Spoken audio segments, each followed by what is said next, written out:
engagement is by definition also a two-way thing. And, and I think during the course of the past few presentations, we have seen an urge to sort of reach out and also to hear back.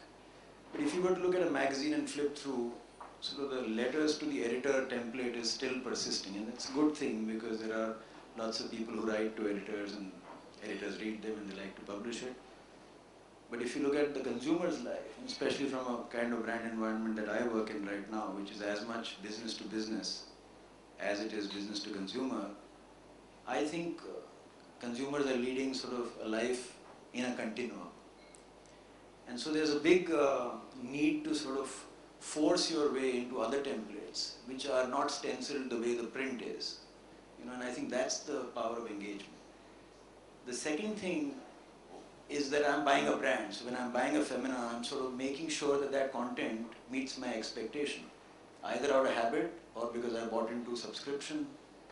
What you tell me, so I take it as tutoring. And if a brand is living in there, it has to live up to the same standard. And I don't think the creative plot has sort of diversified enough to make it bespoke. So a Vogue ad would be the same as a Femina ad would be the same as an Outlook ad. The clientele is entirely different. So that I think is sort of my sense.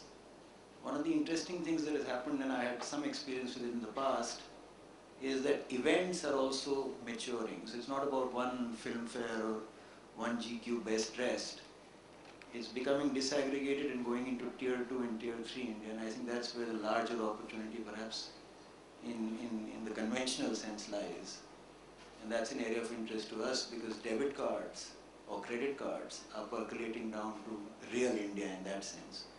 So I think we need to sort of move out of this sort of intellectually sated, somewhat incestuous sort of metro, large urban kind of clientele and see people who are then willing to climb out of what they're reading, whether it's vernacular newspapers or nothing at all, into these magazines. And I think that's probably one of the big areas where a brand like Visa might be inspired to invest.